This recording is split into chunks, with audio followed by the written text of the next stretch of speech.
What's up? It's your boy Carcino here, and I'm gonna do my honorable mentions that didn't quite make the top 10 list for best films of the year. This is one of the best years for film we've had in a very long time. So, on that note, let's get right to it. Unbroken with Angelina Jolie. It took 57 years to get the Zamparini story and onto the screen, his World War II, all his heroics that he's done. And it's a gripping story, very powerful film. I just didn't think it was in the top 10 best pictures of the year. Fury is another one with Brad Pitt. It's very violent, but a very gripping tale about the war that went on over there with Germany against the Nazis. It's a very untold story. I never even knew about it. Very gripping, but it's still not in my top 10. Tom Cruise, Edge of Tomorrow with Emily Blunt. I thought that was a very good tale about Groundhog's Day meets Minority Report. So it's exciting twists going on in the movie, and it's not what people think. They didn't really give it a chance. I think they didn't understand it enough to want to go and invest their money, but it was very well worth the money. Selma, that also made the list. Very powerful performances in Selma.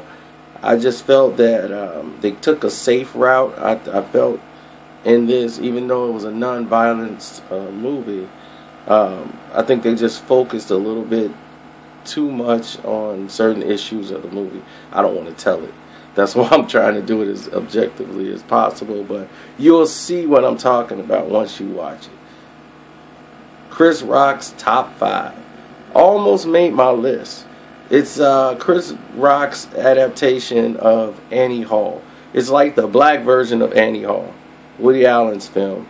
And this is about a comedian who's made a lot of money, but he's lost his appeal to where people don't think he's funny anymore from where he started from. And he's trying to get that back by going back to the essence. And it's a very funny movie. The Babadook. Not to be fooled with the one that's from the movie The Possession. It's about the same type of things, but not quite. This movie here is more about it being more mental and the horrors in that. This movie is terrifying. I mean, I can't watch it in the daytime. How to Train Your Dragon 2. One of the best animated films of the year. Just when I said, why did they make a 2? They're going to ruin it. And 2 had more surprises and just as gritty as the first one, to where the adults like it just as much as the kids. And that's hard to do, even with animated films. Even the Lego film. That's another movie that didn't make my top 10 list. Great animated movie. Just had great wit and comedy. Had the best cameo performances of anybody, of any movie that I've seen, where the cameos, everybody who came in for the cameos killed it, and having the actual characters come back to do their voices, like that was really Billy D. Williams' voice. That was really the guy that does C-3PO, for the movie. So I felt that was pretty entertaining for a lot of folks, and it just showed people that Chris Pratt is just as funny as he was in Guardians of the Galaxy. The Foxcatcher, another great movie, just didn't make my list of top 10 best performances, about the billionaire who just had an obsession with men's wrestling. He got involved with some Olympic wrestlers, trying to promote them and actually throw his money around so he can house the Olympic team, and things happen. The Foxcatcher, Steve Carell played a powerful performance in his role, and so did the guy that Channing Tatum. People they talked about his performance being like minimal, but I think he did an outstanding job playing the wrestler that he did. And then Mark Ruffalo, I mean, what's more to say about him? The guy can play any role you give him. He will just kill it. But it didn't make my list. That one was borderline, but it did make it. And honorable mention goes to a film I'm gonna get hit in the face over, Boyhood. Boyhood is about a movie they shot 12 years in the making. I mean, don't get caught into the gimmick. You know, there's actually a movie going on in place, but people are so caught into the gimmick that they rank it a little higher than I think it should have been ranked. They're caught in the fact that it took 12 years to film this movie. They filmed this guy, this boy, from age 6 all the way into age 18. They've been filming the movie for 12 years. And with that being said, the movie is great. How they were able to do this and the way they edited. I think more the story, it was more the editing and the pacing of how they did it. I mean, it's an honorable mention. It's still borderline top 10, but still just not in that top 10 list, I think. But it's very close. Inherent Vice. Another one. Honorable mentions to that film. I don't even know if it's on worldwide release yet, but once you see it, you're going to say this movie was great.